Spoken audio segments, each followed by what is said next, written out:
Coming to you live from Kingston Falls, Pennsylvania, it's the 10 Point Podcast. Friends, let me introduce myself. Bruce is the name. That's me on whichever corner of the screen I'm on this week. I'm a podcaster.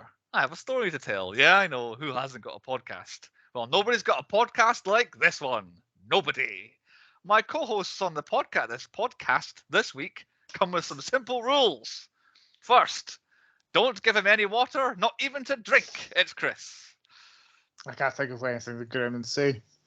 Oh, you glub glub. There we go. Glub glub is the water, yeah. And secondly, no matter how much he cries, no matter how much he begs, never feed him after midnight. It's Andy. It's very true. It looks like someone has fed him after midnight.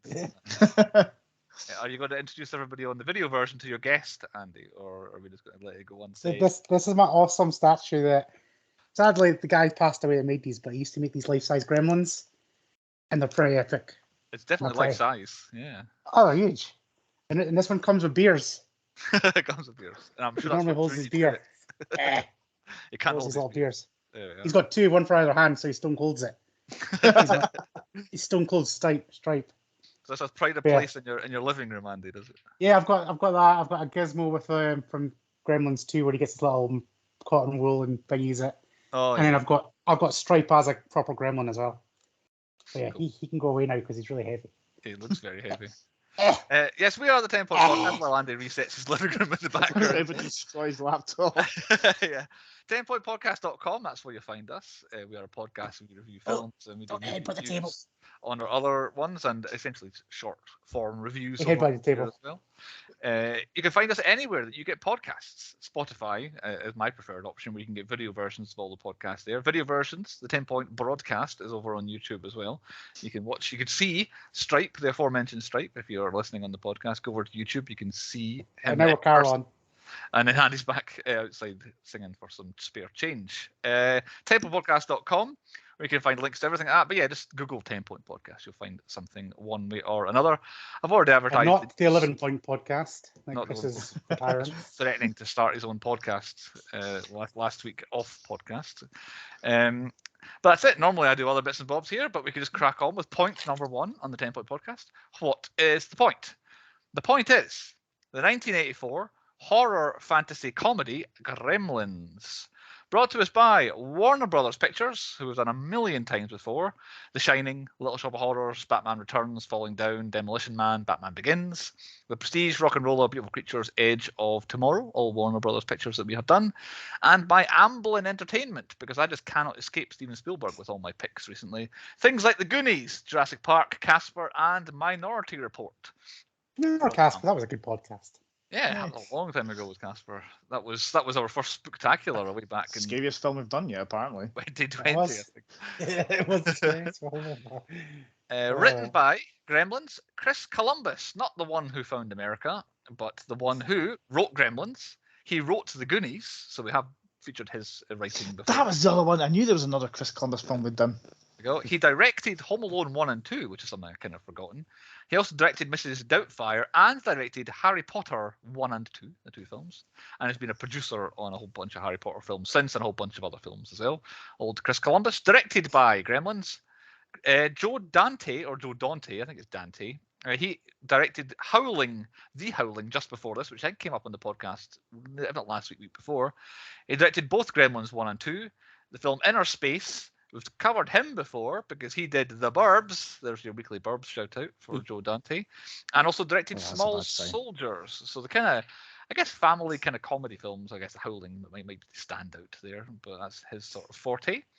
Starring in Gremlins, I've got our 2 main stars. Most of the stars are Gremlins in the film, so actual humans. As Billy, we have Zach Galligan. Gremlins 1 was basically his major breakout role. He had 2 smaller roles and things prior to this, but he was essentially the lead character in Gremlins. He was in 1 and 2, something called Surviving, which is a TV movie, Waxwork, and the last thing he is known for is Madness in the Method, a film where he played a character called Zach and also a character called the Director. But the film Madness in the Method was written by Jason Mewes, and it's about Jason Mewes like method acting, but the film was about him method, if you know what I'm saying. So I thought Andy might have heard about it or seen it or yes, seen it. Are you giving it a thumbs up, a shout out, anything like that for Madness in the Method? It's not his best work, but it is funny. It's funny. There we go. You guys will hate it. Okay. It's no Clerks 3. But put it this way, Zach Galligan, he's famous for being Billy in Gremlins. End of list. As far as I'm aware, unless you guys are like, and basically just doing Comic Cons. yeah, being at all He seems to be at Comic Con every other week. Yeah, so that's him. And our co-star as Kate, Phoebe Cates. Not confusing that her surname is the same as her character name. Famous for Fast Times at Ridgemont High and Private School before being in Gremlins 1 and 2. And then she was in Drop Dead Fred. Yes, that's the one. Drop Dead Fred, and then she basically retired. About 1995, she just decided, I'm going to go home and look after my kids. And she's been in one thing, I think, since then, which was a film for Jennifer Jason Leigh, who she was in Fast Times at Ridgemont High with. And that's it. She basically doesn't act anymore. That's it. They're bringing her back. Doing what the podcast does best and bringing her back. The late 80s was very much her era, and then Drop Dead Fred in the 90s. There are two main stars. There's other people in it who will come I think up. mistakes were made moving Stripe. Gremlins, on a budget of $11 million, opened in the US, $12.5 million its first weekend. Final US gross for Gremlins, on a budget of $11 million, $153.5 million for Gremlins. Can No I wonder just they say got a something? Uh-huh. It shows you what you can do with $11 million. Like Absolutely. proper puppets, sets, like practicality stuff. You can't do shit all for $11 million. You can't even make an episode of She-Hulk for $11 million, man. Fair point. Since you've mentioned sets, it's something I got up in the trivia, but I didn't write anywhere else. I wasn't sure where to put it. Did you recognise Kingston Falls as a town at all? Yeah. Are you I thought it was the jealous? Groundhog Day place. It's very similar to Groundhog Day, but I'm sure Chris knows exactly where it was. Where was it, Chris? Back to the Future. It was Hill Valley, yeah. The square is is literally Hill Valley, just from a different angle. It's the same lot on the Warner Brothers lot. Now, when I didn't read know that, I looked familiar. I was like, when I was going through research, I was like, oh, that makes a lot of sense now. It does. So it jumped out at me as well. So yeah, and the final worldwide gross, I've got $154 million, as in it only made another $500,000 outside of America. It did have the UK numbers, did have other countries on it, so maybe that's true. So maybe Gremlins wasn't very successful outside of America, but that's very successful at home for it to make nothing abroad. So it at least made, like, I don't know, what's that, like twice its money. No, it's 5 times its money. Yeah, over 5 times its money. I'm talking nonsense. A lot more than its budget, put it this way. Even more confusing than that, Gremlins, released in the UK on the 7th of December 1984. Okay. Released in America 8th of June 1984. Why would you release this film in June? Because unless they really aimed for Christmas 83 and missed by 6 months, it's a very strange release date. But if I don't remember correctly, did Die Hard not come out? I was going to say something else released when it was a Christmas film. But yeah, this one is actually definitely a Christmas film about Christmas. Die Hard has always that arguable nature about it. But this one, the premise of the film is a man buying his son a Christmas present is the premise of, and coming home with it, basically. So yeah, just bizarre that it came out in America. It's like it would be successful in the UK if it was a Christmas film. So with those release dates, 1985 was its awards year. The so-called major awards of 1985 shut it out completely. Nothing whatsoever, good or bad, any of the major ones. However, the actual major award ceremony, the Saturn Awards of 1985, came in big time on Gremlins with 9 nominations for Gremlins at the Saturn Awards that year. Best Makeup, which it lost to The Terminator. Big film. That's worthy. Best Music, which I would maybe argue with, but we'll get onto that later on. It was the winner of Best Music at the Saturn Awards. Best Special Effects, it was the winner, of course, I can see that. Best Writing, it lost to The Terminator. Best Performance by a younger actor, Corey Feldman, out of the blue, was not expected to see him. Lost to, and here's a blast in the past, Noah Hathaway. Can you place Noah Hathaway in 1984? Never-ending story. Never-ending story. Noah Hathaway was the best. I never in a million years would have got that. There you go. I knew Andy would have met him at a Comic-Con or something. Where else did I get to? Best Supporting Actor. I was not expecting this because I had him as a shout-out later on. Dick Miller. He's the guy who plays Mr. Futterman, his neighbour who doesn't like foreigners. Let's put it that way. Nominated for Best Supporting Actor. Lost to Tracy Walter in Repo Man. I cannot speak for Tracy Walter in Repo Man. Best Supporting Actress. Who do you think was the Best Supporting Actress nominee here? This time it was the old woman with her theme tune. No, the angry old lady. It was Aye, that's definitely her. not Phoebe Cates. It was Polly Holliday as Mrs Deagle was the best supporting actress nominee in her 3 scenes that she's in or Yeah. whatever. And she was the winner. She won at the Yes, Saturn amazing. Awards Best Supporting Actress Performance of the I Year. just love it. Anytime she's on screen, she gets her own little theme tune. Yeah. She stands out as we'll get into that, I'm sure. Best Director, Chris Columbus, was the winner. And Best Horror Film of the Year, 1985, was also the winner, Gremlins. It took away 5 Saturn Awards, the Gremlins. So very successful at the proper bestest awards ceremony of the year.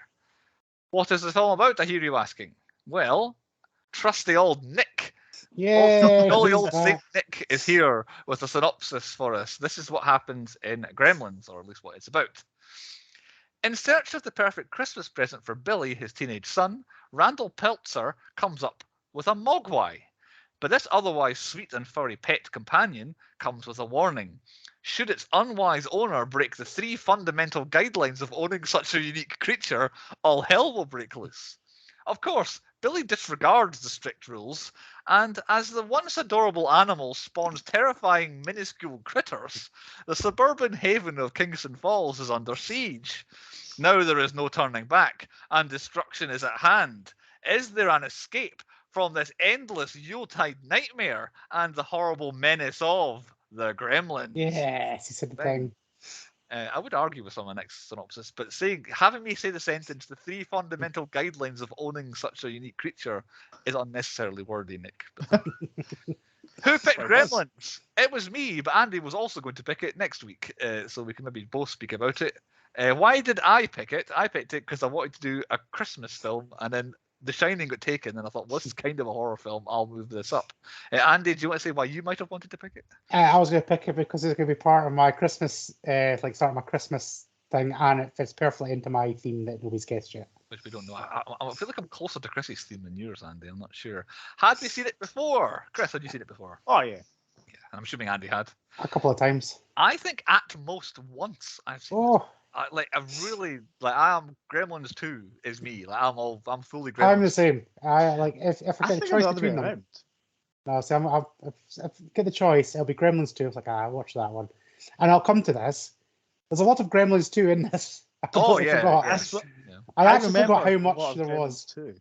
Yeah, but I can't remember this. But I've seen this more than Gremlins 2. It makes no sense. Personally, I feel like they're both on every Christmas, basically, one way or another. You always get one after another. It's like the only kind of film like that. They always do it. Yeah. But I feel like if I turn on Gremlins 2, it's guaranteed to be a fun, entertaining, enjoyable bit. So I'll stick it on and end up watching the rest. Mm-hmm. With this, I feel like there's a certain period in the film where if I turn it on, I'll just turn it back off again because it's not like, it doesn't suck me in quite as much as Gremlins 2 does. Which channel would we find it on? I guess this is a BBC. BBC. I thought I put all of them, but BBC, like late night Christmas Eve, one of the Gremlins films on BBC One. I feel like it's maybe BBC. It's always when you're waiting for midnight to open your presents, you can watch Gremlins 1 and 2. Yeah, it's always one of them. But they always finish at about 11:05, so you always got that hour in between. That's when you have a wee nappy nap. You can play your games. And which version did we watch? Well, I watched mine on Sky Cinema. You guys got DVDs and otherwise, I would imagine. Any special editions, anything like that? Oh, I think so. I think it's just all standard. Yeah, there's kind of one version. So kids' versions, i.e. like broadcast on like family channels, the attempts to put this film on, they remove Billy's mum's like kitchen massacre, where she takes out a bunch of them one after That's one of my high points gone then. I know, exactly. Yeah. And one thing I had queries about as a low point, a lot of versions, but not the one I watched on Sky certainly, includes Billy and Kate near the end of the film finding Gerald, that's Judge Reinhold, in the vault at the bank, kind of hiding from the Gremlins. But that scene isn't in every version, apparently. There's like half the time you watch it, you find maybe it's like an extended version or after the pub. I forgot he even existed. Believe me, it's part of my things. But yeah, it's this film in 1984, following on from Indiana Jones Temple of Doom. These apparently were the 2 that pushed the American movie-going rating people to make PG-13 movies, because they thought both of these are family films. However, look at what happens in both of these films. Not exactly for every audience. So yeah, this was the kick up the arse to get a PG-13 rating out of there. So yeah, there are some children's versions, which is quite funny.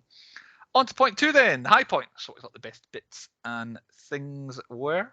I picked it. My earliest high point, I kind of glossed over, what's his name? Randall in the shop with the Chinese guy. I don't have it as a high point, but it's a very often duplicated and parodied scene, as in it's one the Simpsons have lifted at least 3 times with different episodes and all that. So it's famous, but I don't think it's a great scene necessarily. So my first high point is the anti-foreign neighbor, Dick Miller. I'll do the shop, but it's not for the shop. I just love that guy's gadgets. Like they all make sense. Like I would use every one of them gadgets. It's genius. Some of them, a lot of them make sense. A lot of them are actually invented. Like his coffee machine is a good idea if it actually worked. Like I genuinely forgot like he was like inventor did. Because he doesn't show up like at all in the second one, to the best of my recollection. I don't think he's in Gremlins 2.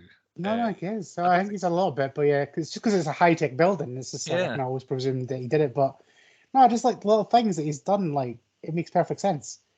Like there's one in the kitchen. It's just like that's what we do now. Well, the coffee machine like is one. That's one thing. The coffee. Apparently, there's no CGI in this film at all. But the way the coffee was coming out of the coffee machine drew my eye. The coffee machine. It's like that looks like it was CGI'd, but it might have been just practical done. But the coffee machine. It looked like, I don't know, like tar. The way the guy was like spooning it out. Going, what's wrong with this? There's also the juicer and the mixing thing, and the phone, which he's using like literally like this close to the camera. No, she does something in the living room, and it's just like it's early doors. There's an invention in the living room that it's just like that's what we have now. Can't remember what it is now. It's going to annoy me. I'm not sure. I can't speak for it. No. Because you got the gadgets. I don't have the gadgets but I do have Billy and his mother before any Gremlin pandemonium breaks out. The two of them having to deal with all the kitchen. I very much enjoy the two of them being like, it's very Honey I Shrunk the Kids. I might blow you up. Just brace yourself. Yeah, like approaching the orange maker and then putting his glass and then it working for a while and then just going boom, exploding. You can tell he was pissing himself laughing because he had his face. You could just see him shaking away laughing. But yeah, I did enjoy the two of them having to like expose. That's what Dad does. I guess I need to try and get along with it. And yeah, it's like say her with trying to answer the phone with the remote and then just going over and picking it up in the end. It was funny. But I won't speak for too many of the inventions. So yes, Dick. I don't know what he's famous for. Old Dick Miller as Mr. Futterman, the neighbour, but he's one of those people that's in everything. Yeah, I think that's what it is. He isn't absolutely. He's even in the second one. He's even in the. He was one of the. He was one of the garbage men in the Burbs. Second shout out. Burbs. That's got one of my older bit I remember. Yeah, so he just shows up, but he's in like one episode of everything on TV. He's in a whole bunch of. He's in the Batman animated show and animated movies and all that sort of stuff as well. But he was just really good ranting when he's got his digger at the beginning, and then the scene where the Gremlins drive off on his tractor in his house. Everything he was in, I thought this guy's amazing. He needs more. And also, what do I know him from? And I can't find what it is I know it from, unless it is Gremlins 2. It might be, but yeah, I very much enjoyed him. He was my earliest high point. Although it annoyed me. As Billy was leaving, he was like, "Say hello to your wife for me." It's like it just sounded a bit aggressive. Like, why wouldn't he use her name or say Mrs. Futterman? He wouldn't just say, "Oh, say hello to your wife." Like, what do you mean by that? It's like it sounded a bit angry. It sounded a bit like it sounded written rather than natural. You know what I'm saying? But yeah, Chris, any other high points from you? Mine is Gizmo. Right, he is the original Baby Yoda. Like everybody's going on about Baby Yoda now. He is the original cute little furry animal. But this is the one where it's like I always think in Gremlins 2 he looks cuter than he does in this one. Absolutely agree with you, Andy. It's the bandana and the Rambo thing that he's got. The major problem I have Gizmo, not the character but the thing, as a low point. He gets a bit creepy in this one. Because the picture behind me pretty much sums up what's wrong with him. He looks like this for half the film. I think that was an issue. Weird. Like he kept breaking down. Yeah. Which is why I read that when the actual Grims come, like they strap him to the board and throw darts because that's what they wanted to do to him, the cast members. Yeah. He wasn't supposed to be it's not a major spoiler or whatever you want to call it, but the theory apparently originally for the film was when the Gremlins turn, Gizmo would be Stripe. He would be the evil baddie leader one. But Spielberg or some other producer head man said, no, look at Gizmo. He's the good guy. Everyone's going to love this guy. Keep him as a good guy. So they had to use the little Gizmo dolls that they had millions for production for the rest of the film, which they weren't supposed to. So that's why he's driving around in his car for like half an hour, because that's all the doll could do. It wasn't supposed to save the day in any other fashion, which is why I think we're stuck with this weird-looking Gizmo with the upside-down mouth for half the time. But Andy's absolutely right. The Gizmo, in my mind, the one that you can buy in shops now, looks like Gremlins 2. Yeah. And they definitely cuted it up for the second film. But yeah, while Gizmo as a character is a genius thing, and it looks like a Furby half the time. But yeah. Inventing this toy that I imagine Christmas 1984 and probably even in 1985 was mad for Gremlins. I don't know. I'm still an Alf guy. Alf. Remember Alf? That'd be the height. I like the things the other guys did with like the other angry Gremlins and the Mogwais. I think that was awesome. The effects that they pulled off. Oh, absolutely, yeah. I actually forget how many there are in this one. I always thought there was only. I thought it was just the 5 of them. Yeah, the turns, but I keep forgetting about the pool. Yeah. The my next high point I've got is the hatching of the Gremlins. Whether it be the one at the school or the college, whatever you want to call it, but leading into Billy's mum's rampage. The kitchen scene is my ultimate high point. Like this is the highest of high points. It's really good. This is one of these kind of. It's a class as a horror film, like in parts, but she is whooping ass. Like. I reckon she's definitely got the kill count of Gremlins right up there. Like she's got to have the highest kill count. Just easy, just bang in the microwave, bang in the blender. No hesitation either. Like once she finds out, oh my god, they've hatched. Right then, I must kill them. She's getting in there before they do. I was watching it with Nicola, and she was like, "Oh, I think the girls would like this." I went, "Oh yeah." Bang! Fucking blood everywhere. I was like, nope, absolutely not. This is nightmare fuel for them. And then leading all the way, like all the different ways she takes them out. So like in the food mixer, just full on stabbing one is a bit crazy. And then the one in the microwave was really good. But then she gets attacked by the Christmas tree, which has a couple in it as well. And then they start to get the better of her. But yeah, that like Andy says, it's probably one of the better bits in the film. Is I don't know what her name, but I've got Billy's mum just written everywhere. I don't even know what her name is. Mrs. What's the surname? Randall. That's kind of what I want to see in like a Scream movie or a Halloween movie or whatever. It's just like, fucking hell, I'm going to go for this, and just like turn the rape around, as they say. Take them out before they take you. I'm going to rape you. So yeah, quite aggressive. That's a soundbite we're keeping down, Chris. Yeah. Moving on.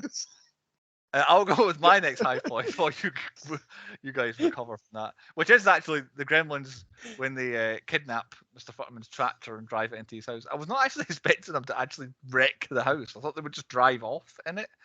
But again, them cackling the whole time. This is basically when we first start getting the Gremlins song, which seems to just be and it's just that. There's other bits of music here and there, but anytime the Gremlins are doing anything, you get this weird kind of laughing song in the background. And then my guy, Mr. Futterman, acting his socks off as his house is getting wrecked as well. Those little bastards gave me nightmares as kids. Yeah? I'm almost certain they did. I don't know what, I might have just been when he's at the end, like going all weird and gloopy, but I'm almost certain I had nightmares. It's like the whole thing is like terrifying, like for like a kind of horror creature. It's like you get the gremlin with the head burning in the fireplace and stuff like that. It's like even when they're dying, it looks violent as hell. You never get the impression they're especially evil. So that's the only thing I feel about. They're not scary. This is what I would say. They're just little shits. Yeah. Or they're wee cunts. Absolutely. They're up to mischief. That's all it is. They just want to have fun, really. Because this is the thing I never understood about the Gremlins. Like, we may as well do it now. I don't understand Gremlin lore. It seems a bit like it's a bit all over the shop. So we've got, so you got Gizmo, like, and then like Chantel brought it up. Is it an incest thing? Because like, say he's like the last functioning one, like Deliverance style, and then is it because he gets wet, he reproduces some little shits, so they're a bit special, and then so because like straight away, like they're little gizmos, they're little normal ones, little Mogwais, hopping around in the box, but they're already slightly. You can tell some of them are slightly retarded, and they've latched onto one as the leader, and he's a bit of a bell end. Yeah. But then they become like proper, like they go into the full-grown gremlin thing, and then they just instantly become like mischievous cunts. Yeah. Which at no times do I ever feel like they want to kill anybody. I feel like if they just kind of like stand back, kill each other because like pulling guns on each other. But One of them, I think, tries to kill Billy because basically Billy's trying to kill him. Yeah. But yeah, other than that, well, it might be because Mrs. Peltzer was trying to kill a few of them. But in the tree, as they were attacking, they're scratching her and clawing at her. They're scratching her, but that's after she's already fucking like nuked 4 of them. Yeah. But other than that, it was just like, scare. Yeah. But like, my other high point is the bar scene is the perfect example of that. Yes. I absolutely love the bar scene where they're just there to get pished. Yeah, exactly. And then Kate's just like serving them drinks, giving them popcorn, trying to light cigarettes for. I don't know how she knew the one wanted her to light a cigarette. And it had him in his mouth. Yeah, but like the fire was scaring him. So what? Right. Like they trusted her. It's like oh, she's a good people. She's going to serve us. And then you get the little one that's just flashing. It's like the wee flash. That's a great one. And then the 2 of them just like playing. Well, 2 of them, 4 of them just playing cards in the corner. Yeah, and they're just like Gremlins are little shits. Always got better catch and stripes, so he shoots them. Yeah. So it's like Red Dead style. Talking of the lore, is it that it's always pandemonium for an evening? And then the sun comes up, and then they all just kind of melt away. Is that kind of what happens because Gizmo, he might not be that old. Is he like you say? Is he the only gremlin? This is what I don't understand. Like, it can't be. It's like I don't know if this is how they reproduce or like what it is, but that Chinese dude seemed to know like a lot. So he's obviously had this. Yeah. But yeah, like in this, obviously in the second one, they try and keep it dark all the times in that building so they can like live longer. Yeah. But ultimately, you never actually see them like survive more than a day. And it's always like what they should. Well, they could have Gizmo go pop and have another dozen or whatever it was, and then you just separate them all, and then they could just, as long as you look after them properly. So Gizmo is the only one that seems to be looked after properly. Since you're talking about lore, like, and the whole eating after midnight thing, like, oh god, I don't know. But see if like the Gremlins, like the green ones, if they eat after midnight, do they change again? No. Do these, or is that it? I think this water that fucks them up. Because they're going mad in the pub. So, like... like beers got liquid and none of them started popping in there. Well, it's the water bit that gets me annoyed because Gizmo's, like... For people that are a bit slower there, snow is ultimately water. I noticed that when the stripes hiding in the snow. It's just nothing happened. I know, and then suddenly it's like in a swimming pool. It's like, so it's like, is it a certain concentration of water? Is that why they can drink beer and they can pour beer over each other because it's not actually pure H2O? But then I was like, hey, that fucking swimming pool's full of chlorine, so technically that would null and void it. So I don't know if it's pure water or what the fuck it is. Must just be water in a liquid state, I imagine. When it's gas or when it's solid, it must not do the same thing. Well, you throw a snowball at one and it slowly melts. It's like, oh shit, fuck, popping out the back. I don't know. Do we ever find out what happens if you feed a furry one after midnight? No. That's what I mean. That's what I was asking. The green one. Do they then start doing something else, or is there a step in between? So Gizmo gets wet, and then so say you have Gizmo, and they just fed him after midnight. He would turn into a green one. Yeah.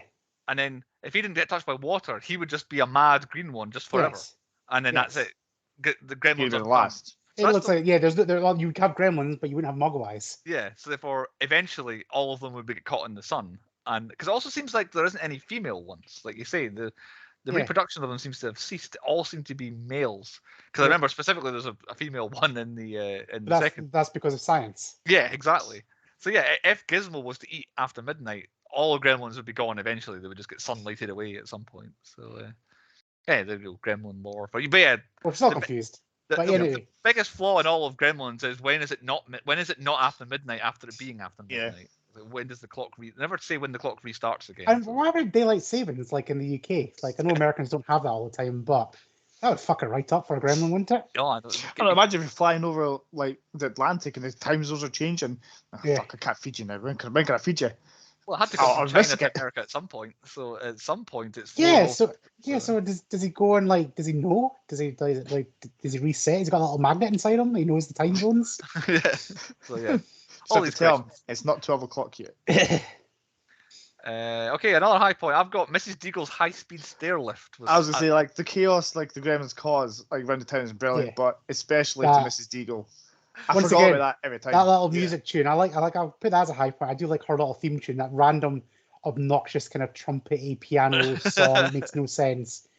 But yeah, all I was thinking is, That's when Carter builds a stair lift. That's exactly how you do that. Turn it up to 100%. When she was coming down the stair lift, I was like, oh, I can see what's going to happen here. She's going to go into that, and they're going to have caused havoc with it, and it's not going to work. Or she's going to come down, and it's going to go wee all the way. I was not expecting her to go up. That cracks me up every time. I know, absolutely flying out the window. Probably the biggest reaction I had in it, because I was not expecting it at all. If anyone deserved it, it's her though. Yep. Oh, absolutely. Yeah. I have only got one more high point, so who's got some others? Same. Yeah, go for it. All right. Well, my other high point is Stripe with a chainsaw versus Billy in the department. Yeah. Is my last one. I very much enjoyed their fight. The department store bit's actually quite good. I don't hate it. Gizmo driving around in the car for no other reason as he's not in the film at this point isn't great. But I did enjoy basically the final battle between Stripe and Billy. But yeah, him running with a chainsaw just runs away with him. You just see him getting dragged behind him. That wasn't in the script apparently. They just decided, we could do a Chainsaw Massacre or Texas Chainsaw Massacre bit, and we'll just do that. And they kept it into the film. But yeah, that's my final high point. Was the duel. He gets wet in the sunlight. He goes all weird and gloopy. That's nightmare fuel for everybody. The way he keeps on going, like there's less and less of him, but he's still always kind of moving and breathing until it's like a puddle that has like I don't know, lungs. I don't know what you call it. But yeah, I enjoyed that as well. Is that us for high points? I think so. Yeah. Low points. What was like the worst bits and things were? Can I lead off with my low point? The Mrs Deagle and her "give me your dog so I can kill it" storyline. It was a bit aggressive. Yeah. First of all, she's one of these people that just walks into places and just skips the whole queue for no reason. And nobody says anything, and Billy serves her. And it's like, no. I wouldn't do that. I'd be like, you can go to the back of the fucking queue. Yeah, I don't care how many people owe you money in the town, you can still wait to the end of the queue. Yeah. But she was a bit, though. Like, she was awful. And she, intentionally, they made her look awful as well. Her face was just, initially I hadn't put her together with the woman with cats, so the stair lift, and I was like, oh no, it's they look completely different. Like they do look different when she's at home. But yeah, your dog. I actually missed the dog ruining the snowman that she was complaining about. So because that's what her first thing was, she's running down the street with the snowman head, and it's at that point, I'm going to kill your dog. Don't kill the dog. And then poor old Barney just gets shipped off and he's not in the film anymore as well, which is a bit sad for him. And I've already mentioned Gizmo as a low point, the actual puppet rather than him, the character. So Chris, low point. I'm going to shit over Andy's high point. The useless inventions. I love the inventions. It's like they don't work. The principles are there. You got to break a few eggs to make an omelette. Like Honey, I Shrunk the Kids. There was another one. Why don't inventors invent stuff that work? Because they're innovating. You would have had innovators. You would have had a mobile phone. He is a natural showman. He could sell ice to Eskimos. But he's a natural, he's got the gift of the gab, but he can't invent for shit. Well, there's a mini low point about him. I feel like $200 for a Mogwai seems pretty cheap. I'll take that. I'll take $200 for a green one. Well, I don't have any pets, so how much does a pet cost? Well, to buy up to thousands. Yeah, the thousands now. And even like back in the day, it's like if you get them from a rescue shelter and all, you got to pay for their microchipping and fees and all that. But pedigree Mogwais? I don't know. Mogwais was the only one, yeah. But yeah, for this rare, well, maybe they're not rare, but I mean, maybe they've got that abundance of them in Chinese shops or whatever. Maybe, yeah, they all have one, yeah. I mean, I reckon I do have to go to Chinatown now and just go to London and go, any Mogwais? Any Mogwais? £200? I just don't know. I just feel like he lowballed the guy. Hold your money up. They seem Mogwai. This guy's got all these old Chinese artifacts and knickknacks and stuff like that, which I'm going to talk there's probably hundreds of pounds worth of stuff there, and he's like, but I've got this rare animal, and it's £100 originally, and the little kid's like, oh, take it, and he's like, oh, I'll give you 200. He's like, all right, yeah, you'll have that. Just follow these rules. I feel like he lowballed him the whole situation. Did he have intentions of selling Gizmo? I'm still not sure what kind of shop he was actually Was Gizmo for sale? And he said everything was, or the kid said everything was for sale. Yeah, his kid said, but I feel like it's just because it was this mammoth offer of £200 or dollars. Yeah. No, but it's more the case of why does the Chinese guy have Gizmo if he's not wanting to sell him? If he doesn't want to sell him, you would just keep him at home as a pet. Yeah. And also, Gizmo seemed to happily go away. Maybe that old Chinese guy just did not treat him well, because as soon as he got with the other dude, he's like, oh yeah, I like this. I'm going to sing away. When he came in, he called him Papa. Yeah. At the very end. So, did I? Okay. So maybe it was his pet. Maybe Gizmo's just fucking everybody. He planned it. He's a slut. He doesn't give a shit. He wanted the Gremlins to come along. But right, I've got a proper low point. This is the fundamental thing that knocks me off all the way through this film.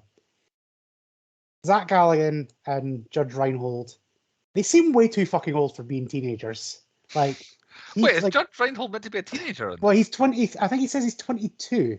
Right. Yeah. He's going to be a millionaire by 23 is what he said at some point. I'll Google some ages here and find out. Yeah, but I feel like Zach looks about 30 and he's playing a teenager, and Judge Reinhold looks about 40 and he's playing a 20-odd-year-old. And it just... He would, when the film was being filmed, Judge Reinhold would be 26 years old.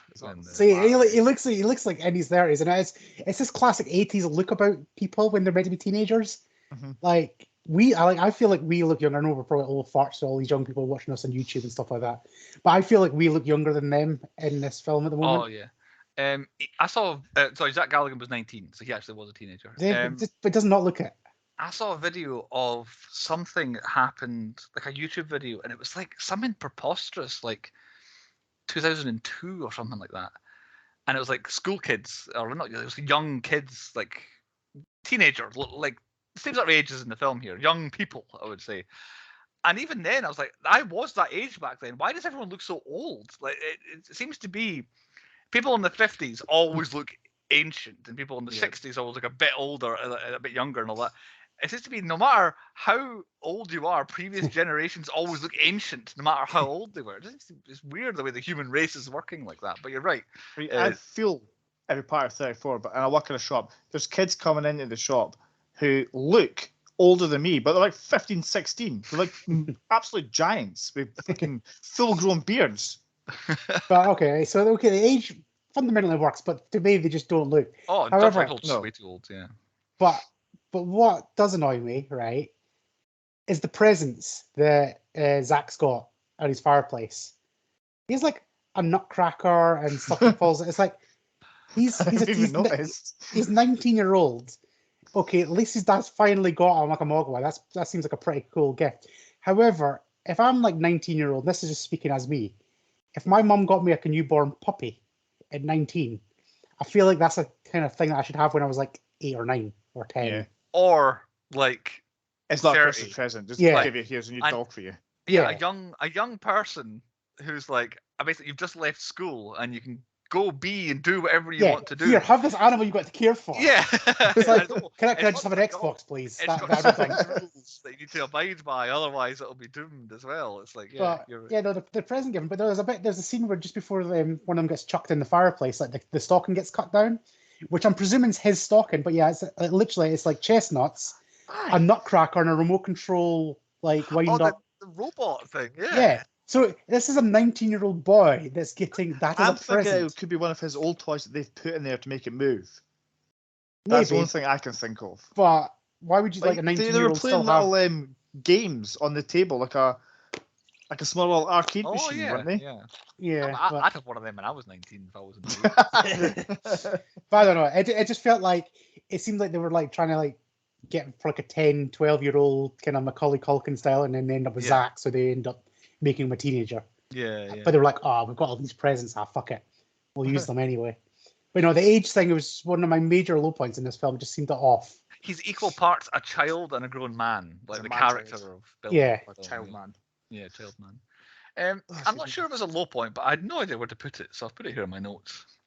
Is Kate's story about her father the darkest Christmas story ever? I don't know whether I have to laugh or cry at that. Yeah.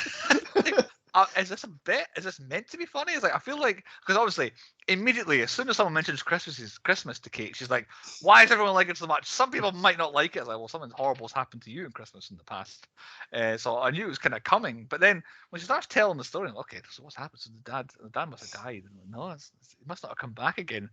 And then it's like he broke his neck trying to come down the chimney of Santa. And I'm like, again, how did you break your neck though? Because you're not falling down. You haven't hit anything. Yeah, and like, how did you not notice it? Like, maybe the firemen were trying to jump in and hit his neck in the rim, and it's like slid down slowly. And who has a chimney big enough to fit a grown man? I thought the whole point of the chimneys was like, oh, Santa couldn't possibly fit down the chimney. That's why he's magic. Who has like a man-sized chimney? That's why you have. I thought that's how chimneys were cleaned. The guys climbed up the chimney and cleaned it on the way up. I thought it was like chimney sweeps. Like they got a little kid to do it who has soot all over his face in the 1940s or whatever it is. I don't know, but yeah, it's so bizarre. What a way to find out that Santa's not real, though. But yeah, hopefully there's no kids at the door. Or Christmas is ruined. You listen to this podcast and Chris is shut all over Christmas. I'm just going to hear a kid run upstairs crying. It's fine. To get the magic back, just get them to watch Bill Goldberg and Santa's Slay. Santa's Slay. This is the real super Santa. game. And my final low point is, we've already touched on it, Gerald, Judge Reinhold, and Mr. Hansen, the professor at the school or whatever he takes the other Mogwai to, they just never come into the film ever again.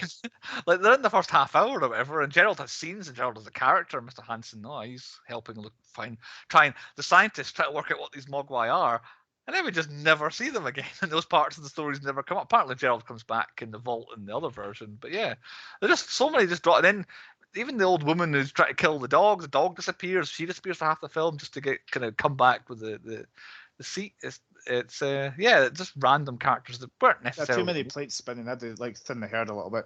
Yeah, exactly. Yeah, and that's me for low points. I don't have much else. Well, I'm out. I was gonna say I don't have much either. It's just like that nagging young people thing. Yeah, I guess it hasn't aged especially well. Might be a low point. It's like if we hadn't seen this film and didn't know this film and we're watching this as brand new and we saw these little kind of wax sort of gremlin things. The only thing I noticed on this one is the puppeteering sticks with the hands. Yeah. I noticed them a couple of times. Yeah. So we would pick up on this. But it's a classic. We kind of like it, so I thought to mention. So that's it for low points. Cracking on to point number 4, our stats. Shits, I've got none. I don't remember anyone saying. I'm hoping some Gremlins said shits. There might have been one or two at some point. They're mumbling a lot. But no F-bombs. Certainly no F-bombs, PG-13 and all that. Explosions, 4, which were, I think, all the cinema, because it did the whole, when something blows up, you show it 3 times exploding kind of thing that you get in films. Deaths, I'm not counting Gremlins. I'll come to that later. 1, Mrs. Deagle. I'm pretty sure she's dead. She's dead. Because the policemen are like, that was Mrs. Deagle, but not in a, that was Mrs. Deagle. It was that was Mrs. Deagle. And when she's like strapped in and she's like it's like there's what no about the Santa that's coming out the door? Does he think he dies? Because there's a couple of gremlins on the back of him. Nah, I think he's fine as well. Which actually reminds me, I guess Kate's dad is kind of a death, but not really. I wouldn't count that. But I think Mrs. Deagle's the only death in the film, which is kind of good because she was horrible. So I'm glad we'll have to kill off someone. I'll make it the worst person in the world. Quotas: cows no, goats no, dead animals. Lots of gremlins, but I think otherwise Barney survived. I think most other animals survived. Oh, I forgot about Barney hanged on the thing of it. That was crazy. Yeah. Where are we? Pedophiles. I think we actually escaped okay without any pedophiles for once. The devil wasn't there. No KKKs or Nazis. Tom Cruise trifecta. Billy runs. Billy gets the girl, but no motorcycles, unfortunately. He does have an old banger of a car, but that's about it. The film's called Gremlins. I thought I'll count Gremlins. I didn't realise there was going to be tons of them. I thought I nailed it because it was like they all come along. There's like 5 of them, 5, and then Gizmo. there was 6, and then there's 2, and another 1 in the school or whatever it's going to be. Brilliant, 7, and then the water. 8. Mike jumps in the pool. So at that point, I guessed, and then they'll walk up the street, and I'm like, okay, I reckon there's another 50 there. It looks like about 50, so I put 50 down. But the rest of the film was like, well, that would have to be more than 50, and they're not the same ones. So my final guess, I think it's about 150 more than there was at this. So I got 157. Didn't even count them. Like they got to this, I was counting them as they were dying because there was obviously there's 3 in the kitchen, then there was 1 in the fireplace, and then there was another one somewhere else. And I thought, okay, this is quite easy. Then the water threw me, then the cinema threw me, and I was like, I'm not counting all those fuckers. I paused it in the cinema. It's like I could not get a good shot. I could actually tell how many would be in there, but I thought, I think it's another extra 1. I've got some more Gremlin law that just confused me there. Just popped in my head. Right, Gremlin's getting wet again. So Spike falls into said water, pops out loads of other ones. Yep. Is there a delay for them to pop again? No, I think they just keep on popping. I think because like what? That means it depends where they pop to, because yeah, I suppose it's quite powerful, isn't it? Yeah. If they pop out onto the water, but I was like in the YMCA, it was quite a small thing, so you'll be hitting off the wall, coming straight back into the water. So they popping again, it's just like popcorn. Oh, I see. So once, say, Stripe pops 6 out. Yes. Maybe he has to wait till they get bigger again. How long till he can pop again? Yes. Like that's a good question. Or can he only do it once? Yeah, like can he like, because if he just surely, like, because he looked like he was fucked in the water, so is he just staying in there, or does he only pop a certain amount of times? Yeah. And then, like, do they all have, like, there's got to be a delay on it, because that would be just an infinite supply of gremlins coming out. Well, at one point they would just fill up the pool, and all it would be gremlins and no water in the pool. With my theory. Yeah, true. And then all the water would all washed away down the drains somewhere else. If I was popping that much like Stripe, I would be tired. Oh, absolutely. Yeah. I'd be tired. So it's great. I knew what was coming with this. So 5 minutes into the film, we get the rules. These are the rules that you must obey to have a gremlin. 13 minutes later, bright light is shown on Gizmo, so it lasts 13 minutes. 24 minutes into the film, so 90 minutes after the rules, they get wet for the first time. And a whopping 33 minutes after they get the rules of the film, they're fed after midnight. So yeah, within basically half an hour, or these are the rules to having these gremlins, all get broken. And it's not until the very last end scene that direct sunlight gets onto one of them and we see him getting exploded. I know what Chris is doing in the background, and it's making me laugh there. And that's it for the rules. So back to Chris. I'll do. Did they say the thing at this point? Did they say the thing? Yes. They did. 5 times specifically. They said gremlins. Gremlin got said a bunch. Chris, stats from you. Yeah, there's only 7 Mogwais. Instead of gremlins, I did Mogwais. Right. Okay. I said you counted them, or how many Mogwais there are? But I counted this, like, there were 7 Mogwais. There was only 6. No, because he pops out Gizmo, and Gizmo. Then there was 5, and then there was one at the... Aye. Yeah, 5, and then the one yeah. at school with the professor. Okay. Any other stats from you, Chris? Is that you? No, that's it. On to point 5, the 10-point podcast controversial quiz last week, by all accounts. I thought it was the greatest victory in the history. So since it was so controversial and Chris doesn't understand rules and stuff, I thought we'll just do a classic back and forth, simple questions. It's not the rules I understand, it's the fact you got the positions wrong. Your position. Right, Chris, your position. You're first. Oh, Chris is first. Right. What is the Cantonese translation of the word Mogwai? Demon or something like that. No, Bruce. Gremlin? No, devil. Ah! That's one in the middle. Bruce. How many Mogwais spawned after water accidentally hit Gizmo? So he spawns 5. Correct. Yes. Chris. What is the name of Billy's mother? Nobody knows that. Mrs Peltzer. Bruce. I maybe could cheat, but I'm not. I knew this was coming after I complained about last week. Is it something like Wanda or something like that? Close, Lynn. Now, so close. Bruce. Who is the school science teacher? Mr. or Professor? Is it Warren? No, Chris. Dr. Hansen. Nope, it was Mr. Hansen. Chris, what building is the swimming pool in that Stripe jumps into? YMCA. Correct. Bruce, what piece of hardware is Stripe holding on to that drags him around the shop floor? A chainsaw. Correct. Chris, what is the name of the bar in the movie? Is it Dewey's? Dooley's. No. I don't have an answer. I have to pass. I don't know. Dory's Tarvin. Where am I going? Bruce. Which neighbour snips the Christmas tree lights to electrocute the gremlins? Is it Mr. Futterman? No. It's Pete.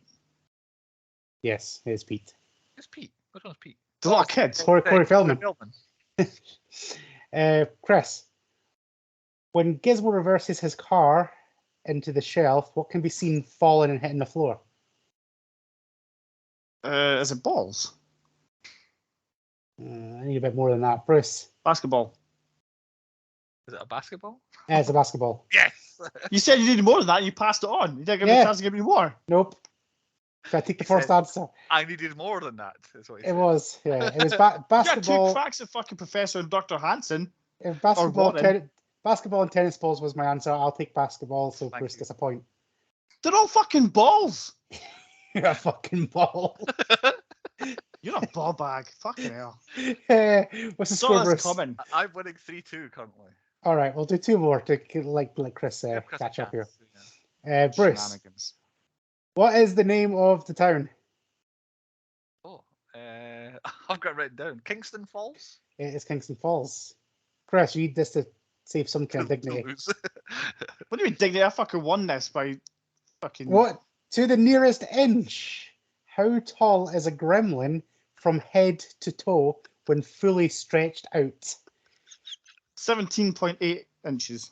No, So Bruce. To the nearest inch. Oh, you said to the nearest inch, didn't you? 9 inches. No, it was 24 inches. Is it? Yes. Oh, I suppose it's got arms and all that. Yes, fully stretched out, head to toe. So it wasn't even the arms. It was just head to toe. Yeah. Chris has had more questions than me, but I'm up by 2, so we can just call it there if you want. Exactly, we'll call it there because Chris was shit at that one. Even if he got them off, what did you knock down? Tennis balls, basketball. They're balls. You said balls, and I wanted basketball. They're fucking balls. The whole thing's balls. If you got it right, Chris, we would have been drawn anyway. So it wasn't like you would have won. Shenanigans. Not shenanigans. That was last week's shenanigans because that was the name of the bar. Yeah, shenanigans. The waiting game.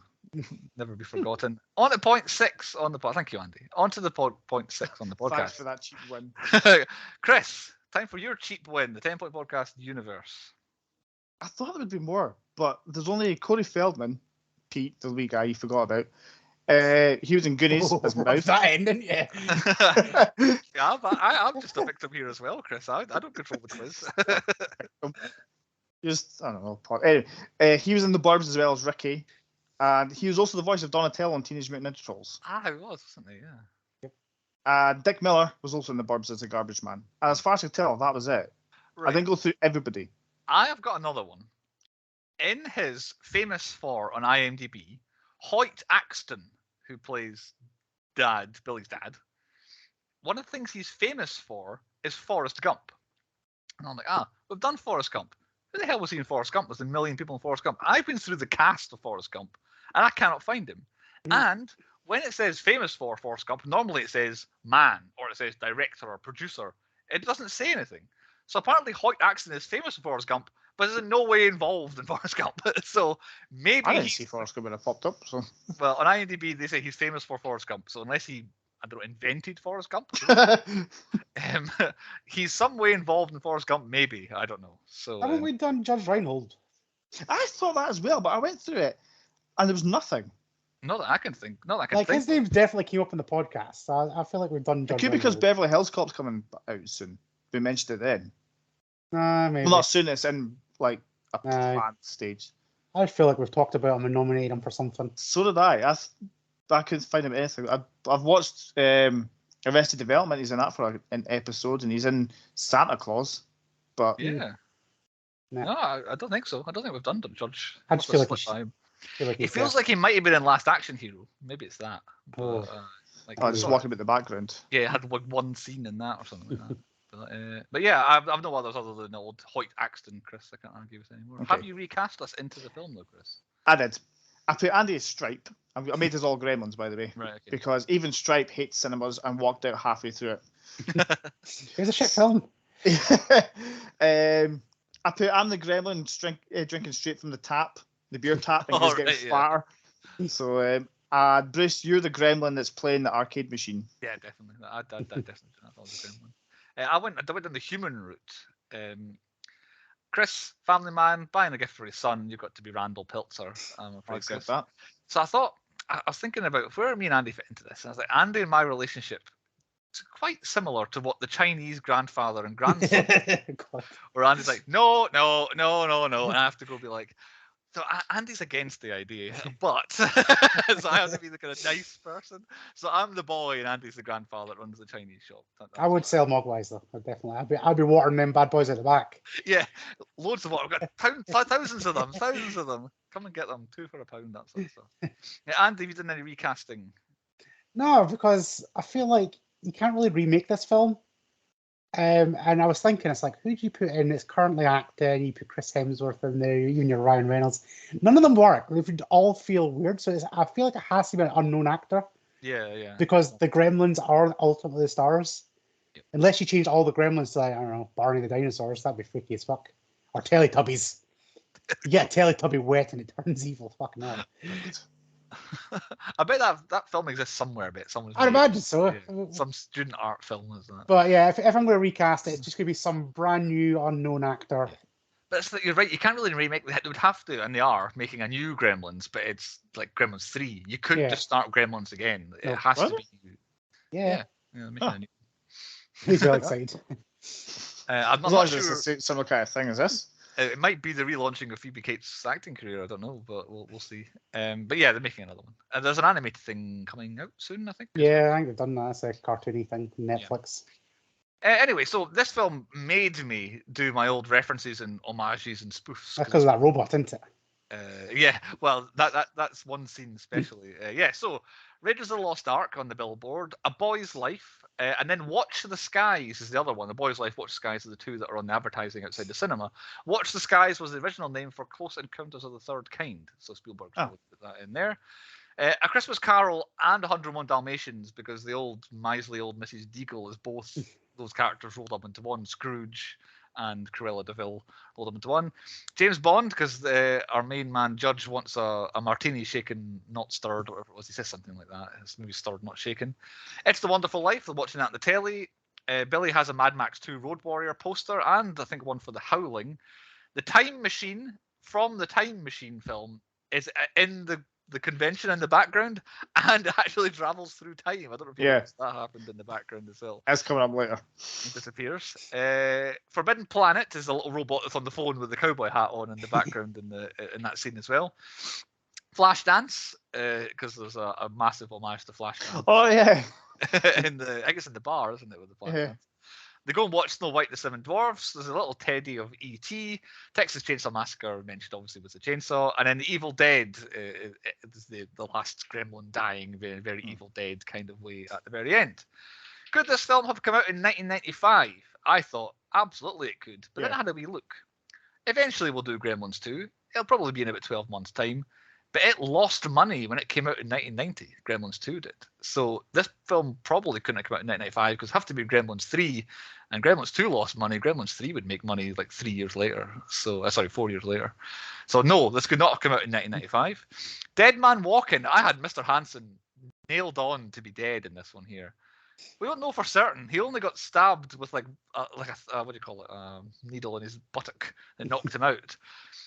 But apparently that was changed. Originally, they were going to cut back. The Gremlins were going to have escaped, and he was going to have like dozens of needles all in him, and he was just going to be like stiff as that one. Yeah. So I had him as Dead Man Walking. I don't know if he died or not, but he might have done. I think he died. I think okay. We'll go with that then. Who's in the wrong movie? Mrs Deagle is in 101 Dalmatians. I don't know why. And yeah, she disappears for a chunk comes back just to get killed. I think and all that. She's acting differently from everybody else. And what happens next? Gremlins 2 is next, so I don't have to hypothesize. But I'm positive that Billy just has Gizmo at the beginning of Gremlins 2. He does. Because at the end of this film, Chinese fella just takes off with it. No, he does. He goes at the start of the thing when he goes back and gets Gizmo. Right. Okay. He definitely does. Yeah. Right, he goes and gets him. So there you go. So Gremlins 2 is next, and yeah, I wouldn't be so surprised if we see Gremlins 2 before too long. Point 7 on the podcast: the movie tropes that need to die that we saw in this film here. Chris, what movie? Oh yeah, I forgot. Blood just popped to mind though. You know, like when you're in a hurry and you've got to try and save the world and stop this disaster from happening. Wait, let's just have a little smoochy kiss for a couple of minutes. And just slow things right down and then destroy the world. All for a smoochy kiss. I feel unnecessary. it wasn't required. I don't feel like their love story was especially like it could have waited to the end. Oh, we've saved the day. Yeah. Oh, let's go on that date that I asked you out on. But yeah, I didn't need it at that point really. Andy, what's your trope that needs to die? Mine's is kind of an old one, but you can kind of modern it up. It's when the TV signal goes and you go outside and you're at certain death. Yeah, yeah. Because that always seems to happen. Like the TV either cuts out, or it's always the TV. Always like, I'm watching TV. Yeah. It's like if my TV went off and it's like the apocalypse outside, I'm like, I'm not going out. There's some stabby people out there. I'll wait. Stabby people. And it's just like you've heard all these reports of these little gremlins going around. It's like, I'll stay in. It's fine. I always think these days I rely on the internet for so much. Like I don't really have TV outside of streaming. I just stream everything. Yeah. So I'm always like, I'm walking a fine line. If my internet goes out, which it does maybe once every 6 months, I'm gulped. I can't do anything. But at least with 4G or 5G, whatever it is, I can search. I can search the internet. I can play around on YouTube or on Twitter. But back in those days, I'll be fucked. If your aerial's gulped, that's you. You don't have TV, so you can get a man out to come and fix it. Yeah. Like it's like that's a far worse situation to be in. The trope that needs to die for me, this is basically the pioneer of it, is have this dangerous thing, but you must do these strict rules in order to deal with this dangerous thing. It comes up more and more. This is the... Can you imagine if that was like real dogs right now? It's like, right, you can have this dog, but you got to do all these. It's like, no, your dog's getting put down, mate. It's just fucking... Yeah, that's too much effort. Fuck it. Yeah, it's a fucking health hazard. It's like, yeah, I'm going to take a picture of this dog at some stage. I'm going to accidentally leave the flash on. It's going to freak out. It's going to hit that plant which has got some water on it. It's going to multiply, and it's definitely going to sneak into the cupboards and eat after midnight. So let's just put it down. It's basically, what are the two hardest things to stop an animal from doing? Is eating and getting wet. It's like they are the two hardest things. If your dog ate a corner of the couch, does that count as eating? Would that turn it into a fucking goblin dog? Do you have to feed it? Like, if it just finds food on its own, is it okay? Like, do you have to like literally nurse it? It's like here, eat. Yeah. Oh fuck! It's multiplying again. Yeah. The Gremlins were smart at taking the battery out of the clock, though. I did like that. Yeah. It wasn't that to cut the wires. Oh yeah. Yeah. I said he turned it around and the battery wasn't there. There's a gap for the battery. I was like, oh, that's very smart of the Gremlins. And then he pulled the cable up. I was like, oh. Okay. So I did like them. They like fooled them, like jumped the bag. Oh yeah. I want food. And as soon as I walk away, you see them turn around and look at each other. It's like, you've got them. Mogwai. On to point 8, the nominations for the 10-Point Podcast Awards, which once again I remember I need to start working on at some point soon. Chris, we normally argue with your nominees. Oh, last week was a disaster. Well, cameos people we'd never heard of, yeah. Just because you don't know them doesn't mean they're not actors. So it's cameos this week. Oh, you'll love this one. My best badass was Billy's mum. Like she took out 3 of the fuckers. I'll go with herself. That. Yeah, I'll go with that as well. She was happy with that. My best supporting was Phoebe Cates. She was fine. I don't have a best actor because there was nobody that jumped out at me as best actor. I reckon Stripe. My main man Dick Miller's best supporting for me though. In his 2 scenes that he was in, he was a charisma. But I could leave him. Like, I'm picking Stripe, best actor.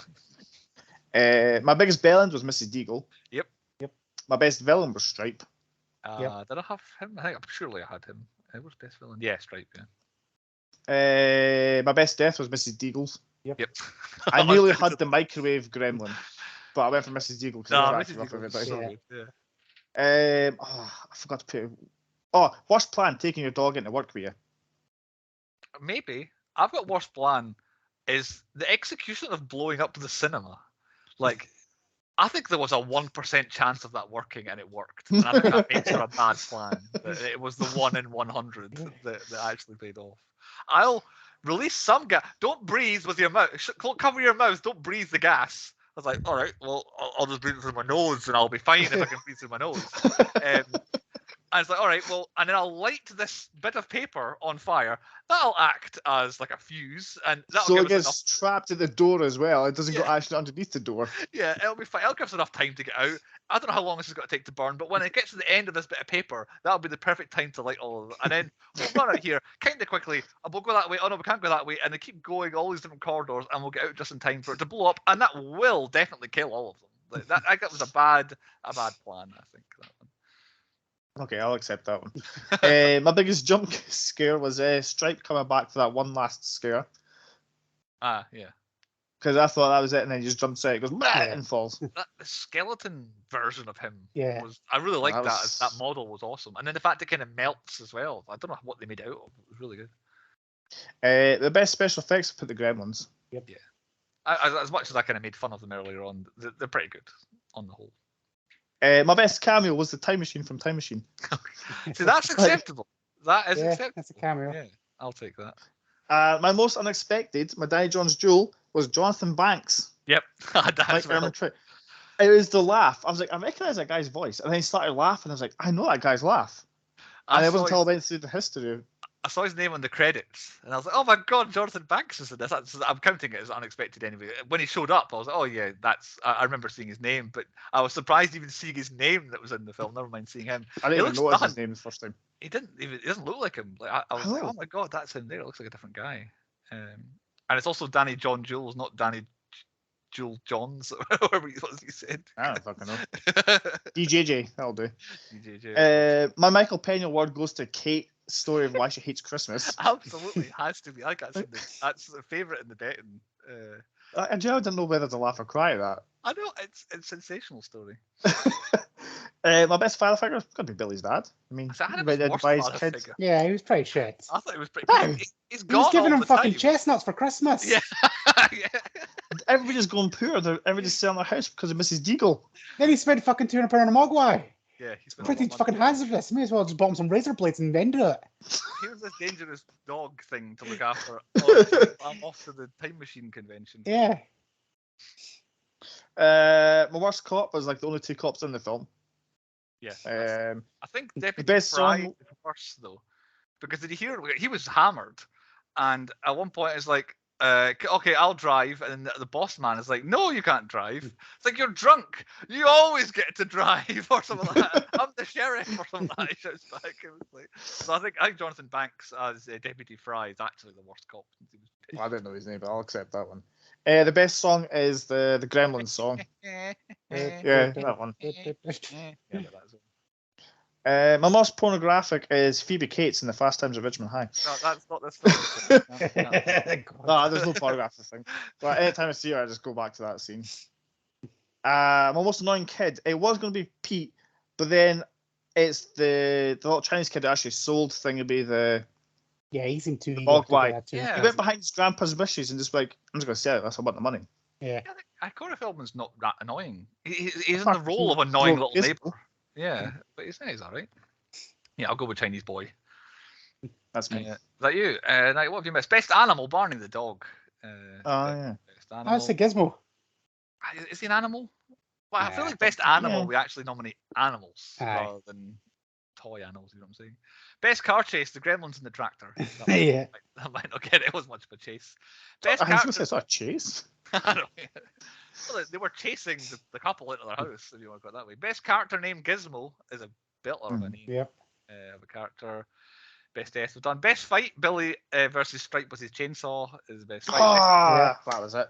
Best inanimate object, I went to chainsaw. There might be a better one, but I know Andy is going to suggest one of the inventions as best inanimate object, because I've got the bathroom buddy as worst inanimate object. I love the bathroom buddy. It's got everything you need. There's nothing useful, and it was also huge. Like, you could take all of the things that were in it, and it would be the same size as the bathroom buddy. If it's all just practical, it's there.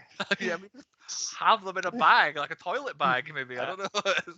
I don't want toothpaste and shaving cream spooging all over my face. Clip that. Best plan.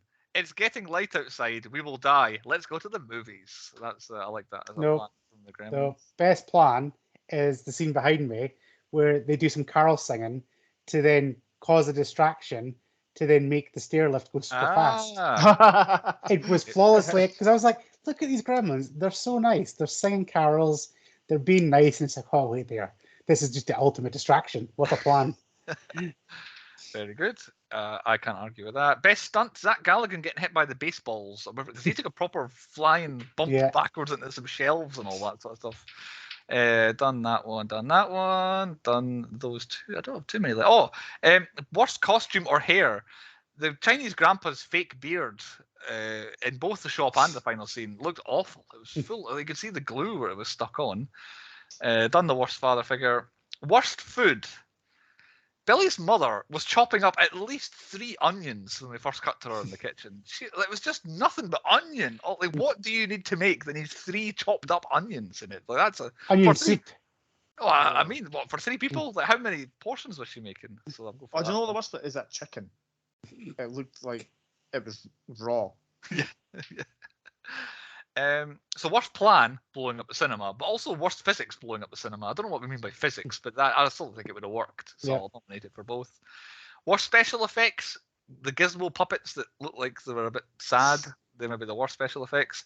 And I do have a best product placement, but Andy, what have you got for best product? I got Coors. Coors. I went Burger King. Oh, yeah. Because it's basically, he runs down the street, Burger King, and then he goes into the bank, and then they cut to a shot out the window, and all you can just see is Burger King. Right, yeah, see, mine was just Coors because like everything they were drinking in that pub was just all Coors, and then all the signs were all Coors. It was definitely Coors stands out. Okay, I'll take Coors. It was definitely in. It was important. Burger King was his background dressing, and that's me for nominees. Any more from you, Andy? Nah, that's it. Okay. On to point 9. The moral of the story. What lesson were we supposed to learn from Gremlins? I've got 2, so I'll go last and see if you nail one of them. Andy, what's your moral of the story? Pets are not for everybody. And Chris? Always follow instructions. Yeah, very good. So I've got what the wise Chinese man said, which was, to hear, one has only to listen. He's haikuing again. And then I've got, the wise Asian man always knows best. Movies as well. They're always wise. What's their haikus? But yeah, to hear, one has only to listen. The 10-point rating, where we rate the movie out of 10. I picked it, so I'll go first. Andy was going to pick it, so you can go second. But the first half isn't great. It takes a while to get going. The second half is fun, wears a bit thin, but I think that the sequel accentuates the positives so much better than this one. There's so much good about Gremlins that I think the second one, for me personally, uses them way better and is far more enjoyable. It's not particularly bad, this film. We come with very few low points, but I'm struggling to go above a 5. I think it's right in the middle, 5 out of 10 for me. Andy, what's your score? Exactly the same as you. I like the second one way better, and it's only when the Gremlins get going this film starts picking up because the first bit's a bit shit. My first watch through, I stopped probably before they hatched as evil Gremlins, because I was just like, it was just a slog. I was falling asleep because anytime Gizmo sings, it just puts me to sleep. Sing his little lullaby. What's your score? Well, Caesar's made in the mid-80s. I thought it's aged not too badly. Like, the effects of the Gremlins are still alright. Older than me. I remember it being funnier, but I think I'm like you, I'm remembering the second one more. But the second one, definitely funnier. I still think it's a great alternative for a Christmas film, so I'm going to give it a 6. Well, that's quite easy to work out. So it is a 5. It's the official rating from the 10-point podcast of Gremlins. Bang average. Can't be much more average than that. A 5 out of 10. Do you want to have a guess at trying to pick my theme then that I've not actually gone for? There's no because you don't have a theme. I don't have a theme. So my films. I can't remember what you picked. Teenage Mutant Ninja Turtles. Yeah. Being John Malkovich. Yeah. Minority Report. The Shining was going to be one of my films, and Gremlins. That was going to be my 5. Nutters. Teenage Mutant Ninja Turtles. Who's a Shredder the Nutter? Aye. Weird Science. Weird Science. Yeah. Shining. The Shining. I suppose. You picked The Shining, yeah, didn't you? I was going to do The Shining. It was a random thing. Yeah. So that's the fuck that. It's the part of Take The Shining out. Gremlins, Minority Report, Weird Science. There you go, Weird Science. Oh, I could pick Weird Science as the last. So maybe Weird Science might be what I'm going for. Sci-fi might be my theme potentially. Next time, not picking Gremlins is Andy. So what have you got for us next time? All right, so this opened me up for a bonus one. So it's been alluded to many a time. Oh no! Yes, it is. It's not what Chris is thinking. To be fair. Okay, good. Oh. It is literally mentioned on the podcast last week, I think it was. It's been on my list, but I bumped this right up. Wasn't even going to be in this season, wasn't even in contention. But it fits the theme bang on. So I've decided to add this in to add to my theme. It's got a bunch of people we've never done before, except from one who were trying to rekindle her career. Phoebe Cates? Nope, Shelley Duvall. Shelley Duvall. Oh no. Oh no. So I am going for 1991, starring Hulk Hogan, Christopher Lloyd, and The Undertaker, Suburban Commando. I've watched that for years. I've never seen Suburban Commando. Because I'm like Chris. I've been wanting to watch this film for a long ass time, and when it came up, I was like, it was on my list, and it's like, oh yeah, she's in that. And then you talked about Suburban Commando. I was like, oh, I'm going to pick that. And then I had to double check to see if it does fit my theme, which it does fit my theme. So I was like, bonus one, put in there.